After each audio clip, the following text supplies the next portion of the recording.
This is a recording of the 6.3.2 lecture, the focus on geometric distributions, and using desmos as our technology to deal with these distributions.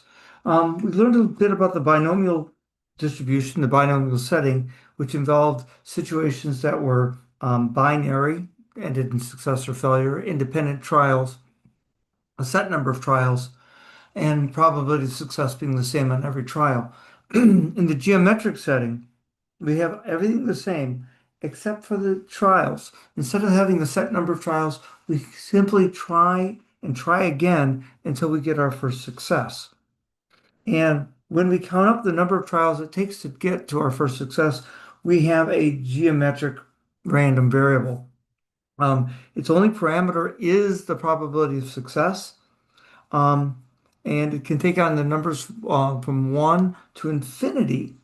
Um, so it's a different kind of random variable for sure. Um, let's take a look at this really, really strange example. It says, your teacher is planning to give you 10 homework problems. As an alternative, you can agree to play the birthday game. Here's how it works. A student will be selected at random from your class and will guess the day of the week, for instance, Thursday, on which one of your teacher's friends was born. If the student guesses correctly, then the class will only have one homework problem to do.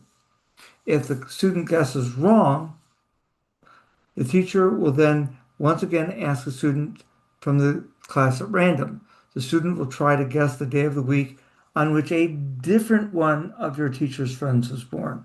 If this student gets it right, then the class will get two homework problems. The game continues until a student correctly guesses the day on which one of your teacher's many friends was born. Your teacher will assign the number of homework problems that is equal to the total number of guesses made by the members of class. So let's ask the question, is this a geometric random variable? Well, first question is it binary? So every trial either ends in a successful guess or ends in failure, and so therefore it is binary. Is it independent? Well, we don't think that earlier successes or earlier failures change the probability of success, so we'll say yes, it's independent. Do we try until the first success?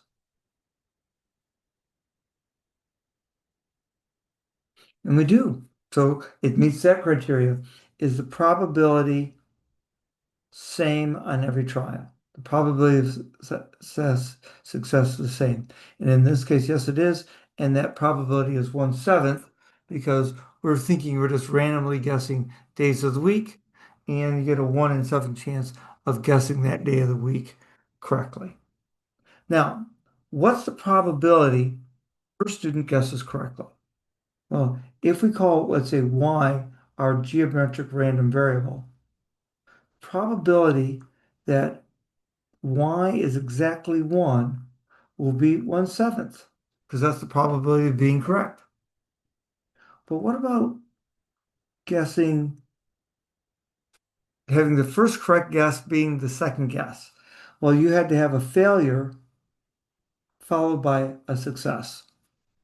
And the probability of it happening on the third trial is a failure followed by another failure, and then ultimately by a success, or 6/7 squared times 1/7.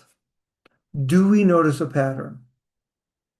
Well, indeed, if the probability of success is P, the probability that you get it correct on the kth try would be, well, I get it wrong, sorry, I get it wrong. How many times? K minus 1 times, and then I get it right on the last try. And that indeed is our formula for calculating a geometric probability, right? Let's try this again. It says, let y be the number of guesses it takes to correct the match of the first birthday. Find the probability the class receives 10 homework problems. Well, that's the probability that y is equal to 10. And that would be 6/7 to the ninth power times 1/7. And I can switch over to desmos right there, and I can do that calculation. I can do 6 divided by 7, and I can take that to the ninth power. Maybe I'll put a pair of parentheses in here. There we go. And then I'm going to multiply that by 1/7, and it'll be to the first power. So that looks like it's 0.0356 or 0.0357. 0.0357. But as we've seen before, perhaps there's another way to do this same problem. I'm going to look here underneath the keypad. I'm going to look at functions. And I'm going to look through my list of functions. And I'm going to look for distributions. And here is the geometric distribution. Now, we have to put in the probability of success, which in this case is 1/7. You can see the probabilities decreasing over time. And I can ask, well, what's the probability that we are between 10 and 10 successes? And there's that same 0.36 probability, right?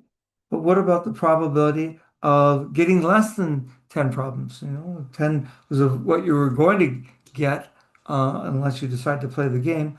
What's the probability of having less than 10 um, problems? Well, that would be from the lowest value that you could have for this distribution, which is 1, all the way through 9, because we're going to have less. And it looks like there's a 75% chance for that happening. So the probability of y being less than 10 is 0.75. And that's how we end up using desmos to do these kinds of geometric calculations. All right. What about the mean and the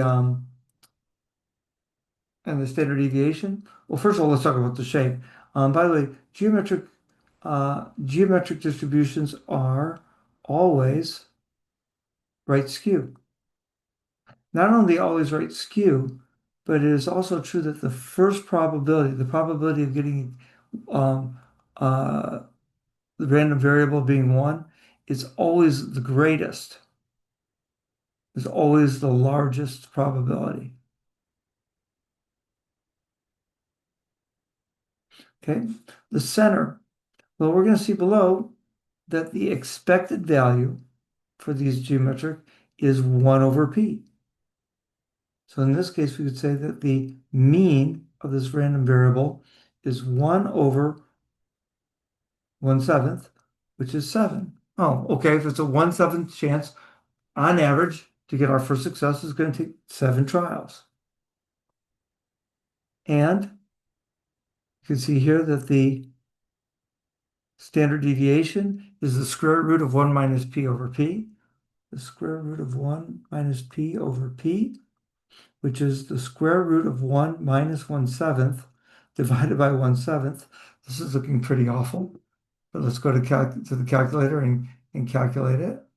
And that is, again, a fraction, and then has a square root, so SQRT, 1 minus, and then I need another fraction of 1 over 1/7, and then divide that by 1/7.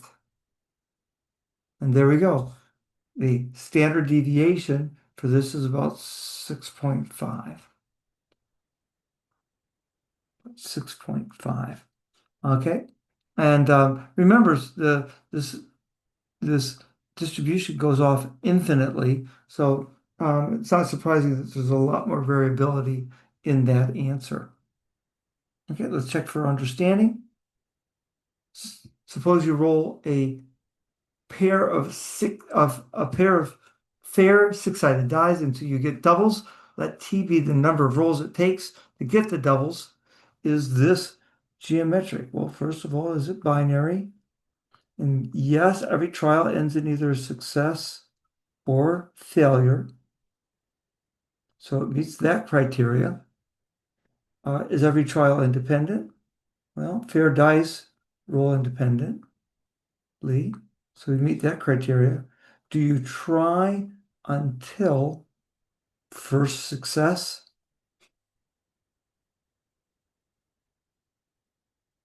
Yep. And then is the probability the same for every trial? It certainly is, and ends up being 1/6.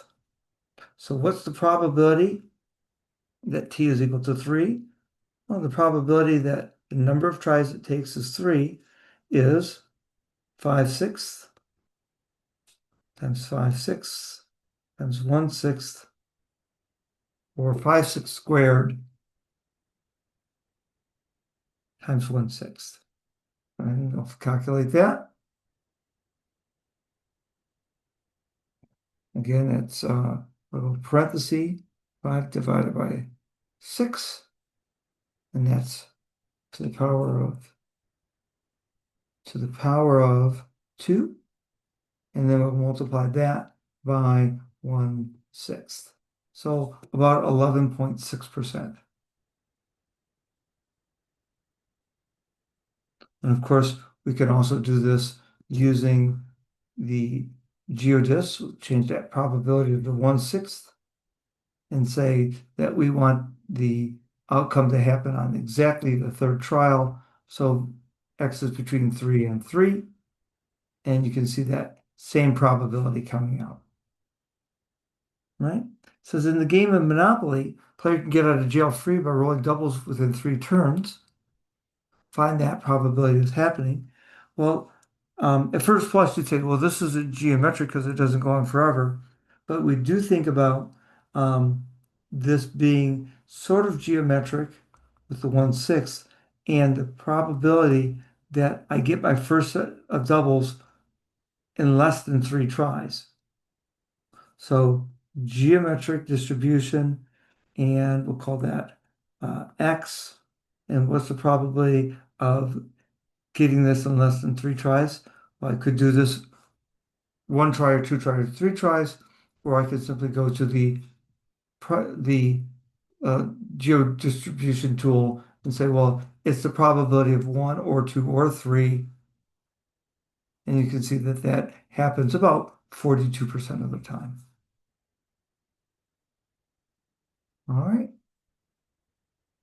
And that concludes this very short lecture on geometric distributions.